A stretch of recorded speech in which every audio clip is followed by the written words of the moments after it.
Welcome. My name is Thomas. My pronouns are he and him. This is my 26th podcast of season one of Conversations with Thomas. And I'm really excited that you're going to share this time with me. How often have you heard quotes like these? Keep burning those bridges. It's going to be lonely on that island of yours. Don't burn bridges you may want to cross later. Or here's my favorite. Don't burn a bridge and expect them to send a boat. Usually this is pretty sound advice.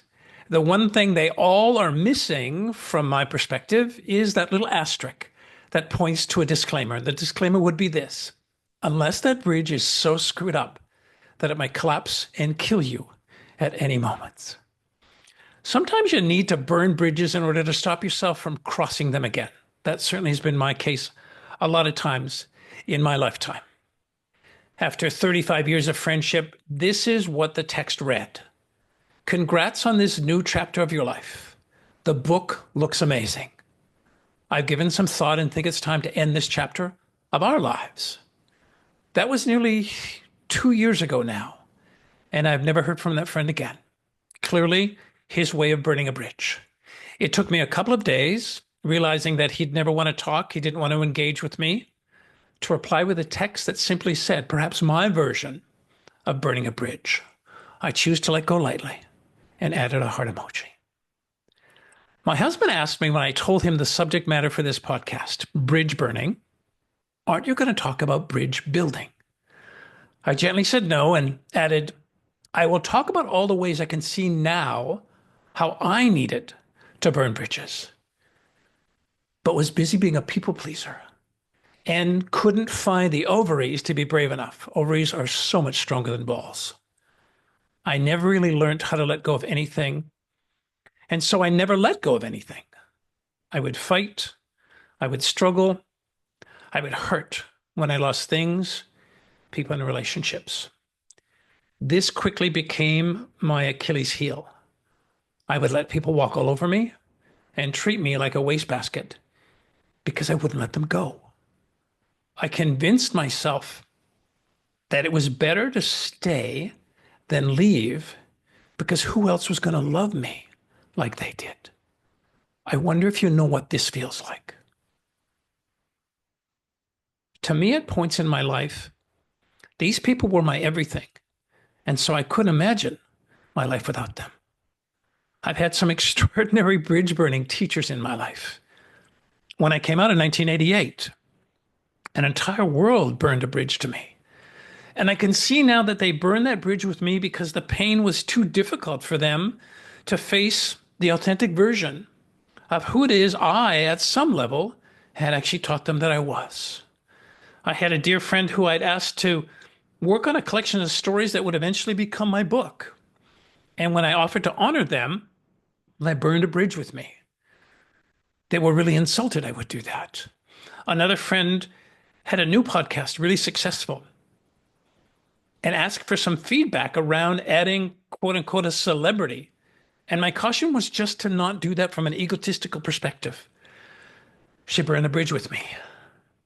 And I realized that, perhaps the feedback that I gave her was a little bit too close to the truth. Her stuff, not mine. And then finally, a friend who had sent a Valentine's Day message a year or so ago, February of 2024. And I simply relayed back the Hawaiian experience of Valentine's Day that relates to the death of Captain James Cook, a colonizer here in these islands with a claim in 1778 that he discovered these islands. He made the mistake of crossing a Hawaiian chief, and ultimately it cost him his life. So to the Hawaiians, Valentine's Day has a cultural slant to it that's very different than what the cultural slant would be for North America. So this person burned a bridge with me. And I realize now, sometimes it's difficult for people to hold a truth that actually they're not ready to hear. Again, not my stuff, but great examples for me to see how it is that it at times is important to burn a bridge. So clearly the universe had a message for me that for the longest time I was unwilling to learn because there were folks in my life I needed to burn bridges with, but I was really scared. And of course, as the years went by, I started to love myself more. I started to create me being the priority and my well-being being the priority, I gradually found myself lacking the energy for meaningless friendships, forced interactions, as I call them, or unnecessary conversations. It soon became clear to me that I was the one that needed to redefine my understanding of love and friendships. What I really needed to burn was my old paradigm for how to best love myself. When I wrote that, when I penned these notes, that was really painful for me. What I really needed to burn was my old paradigm for how to best love myself. As holding on to these toxic relationships, even out of familiarity or fear of being alone, it only ever left my heart broken. And I finally realized the importance of burning bridges was necessary. Clinging to those friendships or relationships slowly based on memories or longevity didn't make any sense. Remember that 35-year-old friendship I had that was burnt in a text message? I had made up a story that it was supposed to last my lifetime and was there solely and existed because there was 35 years of a foundation of a friendship that I thought was unshakable. Clearly, that was completely wrong on my part. So in whatever relationship you or I are in, or whatever aspect of life you find yourself in, the equation is this. We need to love ourselves first before anything or anyone else. And for some of you with a value for being guided by Holy Scripture, here's a gentle reminder of what the Bible says. Love thy neighbor as yourself, not more than or less than, but as yourself. It's even commanded to us in that Holy Scripture. And I'm sure in other Holy Scriptures, it's written in perhaps a similar way. I have remembered my high school days. In high school, I was part of this friend group where I could tell at times I didn't really fit in. They were all jocks, not that I wasn't in high school, but these folks had a propensity to breathe lots of life into toxic masculinity. And for this closeted, super sensitive gay boy, it was actually hell. I knew deep down that I wasn't wanted there, but I convinced myself that they cared about me in some actually really twisted ways. I even blame myself for the awkward moments that sometimes happened, thinking it was all my fault. Truth is, I didn't really love myself enough back then. And that messed up the idea of what love should be. I stuck with toxic friendships and pretended it was no big deal. But deep down, it was crushing me emotionally. Being in that space just broke my heart. Maturity for me was when I started to realize that everybody isn't my friend. And just because they would hang around me, laugh with me, at times laugh at me, and listen to me, doesn't make them my friends. People pretend well. And honestly, only real situations will expose fake people. You just got to pay attention. I've learned that people show you who they are from the very beginning, but I decide to make excuses for their actions, and then I take the long route to see what was really there. What's the expression? Believe them when they show you who they are. I know now to burn a bridge as needed, to not hold on to friendships or relationships just because of the memories and how long I've known them. Those friendships that have lasted 10 to 15 years or more can be actually the hardest to let go of. But the more time passes, the more hurt you're going to get. So learning to burn the bridge is actually really important. And I'm not going to act like losing friends isn't hard or ending a relationship is easy peasy. Because one of the hardest things about ending any relationship is literally the possibility someone you thought lived in your heart actually lived there in a more meaningful way. But slowly and surely, we've got to listen and learn that some ships aren't meant to be, no matter how much we love them. You can't love two of you for both of you. And at the end of the day, if your absence doesn't bother them, then your presence on some level never really mattered to them. Don't wait until all of your heart is burned before you choose to actually burn a bridge in a relationship that on perhaps many levels isn't working for you. Letting go can seem cruel to some people, especially if there is a strong emotional bond that's present in that relationship. I remember chatting with folks about this notion of creating a bridge burning ceremony for myself, which was part of my grief, was part of my loss, was part of my healing. It is not selfish to burn bridges when the person on the other end is actually feeding off your soul. In fact, deliberately moving toxic people from your life is a big sign of self-love and respect for your personal needs. So I have it land in this column, and you've heard this before. It's not about bridge burning being selfish. It at times in my life, and I'm sure as I move forward in my life, it'll be a really self-full act for me to let go of some of those relationships that perhaps are only causing me pain. I wanted to share some signs that may be in place for you to learn when perhaps it's the right time to burn a bridge and move on. And in no particular order. The folks you're connected with, they don't show interest in your thoughts, opinions, or needs. Your relationship is very lopsided. This person has a me first, you second attitude. A second one is this: they emanate constant negativity. You notice they nitpick, they whine, they criticize, they judge, and they moan about you and other people all the time. They're like a damp, heavy blanket suffocating your soul. The third would be this: they don't encourage your freedom. This for me is a major red flag. If the other person is controlling and authoritative, I back away slowly. They twist the truth. You struggle to trust this person because they've lied to you so much in the past. This person has repeatedly broken your trust and is not transparent with you. The fifth would be this: they don't prioritize your relationship. Even when you've asked them to uphold their side of the relationship, they still end up prioritizing other things over you. They create constant drama. Even when something goes well for them, they quickly find something else to be unhappy about. The seventh would be this: they actually literally feed off your energy. They might enjoy provoking you to elicit a response that makes them feel like they have power over you. You also feel very tired around them and almost sucked into their gravitational pull. Here be what I call an energy vampire.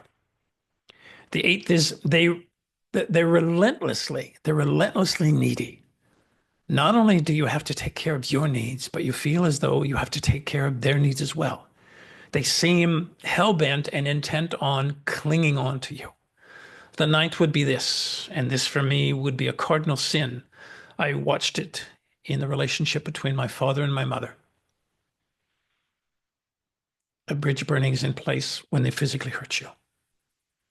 Right? They've hit you, hurt you in some way, physically. Sure, they may have apologized, but your trust and your confidence around them have been broken. For me, physical abuse is a crystal clear sign that it's time to move on and burn a bridge. And that would be a forever burn bridge. The 10th, they make you want to hide your true self. You've tried being relaxed and open around this person, but you're met with coldness, criticism, judgment. And as a result, you may have resorted to hiding your true self and wearing a mask. I spent a long time with many masks on to ensure people didn't see or get a sense that I was gay. Hung on to many relationships where the authentic version of me never showed up. Never showed up. Try this for the 11th. They manipulate you. You chronically feel emotionally blackmailed or even gaslit. Sometimes you even feel like you're the abuser, when in fact, the other is just playing mind games with you. And finally, to wrap up this dozen, they intentionally hold you back. They don't want you to change. They don't want you to reach your full potential. And for that, they're afraid of being left behind. And of course, there's an old truism Misery loves company. My school of integrative coaching, which is based in Jungian psychology, relies on me supporting clients in identifying when it is they're projecting on other people, right? This notion of seeing something in somebody else, which is really a reflection of what's going on in themselves. So, in the most honest and authentic and brave way, I want to take and turn these major signs and let you know, right? Let you know about the ways that this banter that I've said, how others are actually doing these things to me, is really a reflection of what I'm doing to myself. And here's the way they're all really about me. And this is how I've gotten the lesson from these teachers in my life that have burned bridges with me. The first one, they don't show interest in your thoughts, opinions, and needs. I wasn't showing interest in my thoughts, opinions, and needs. The second, they emanate constant negativity. Yeah, you guessed it. I was being negative towards myself. The third, they don't encourage your freedom. I never encouraged my own bloody freedom. The fourth, they twist the truth. I lied to myself constantly and many others all the time. The fifth, they don't prioritize your relationship. I didn't make myself the priority. The sixth, they create constant drama. My life was full of drama. Number seven, they feed off your energy. I fed off their energy as a people pleaser. They're relentlessly needy. I had an energetic PhD in neediness. The ninth, they physically hurt you. There is no doubt on some level with the things I was doing that I physically hurt myself. And of course, the 10th, they make you want to hide your true self. Yeah, busted.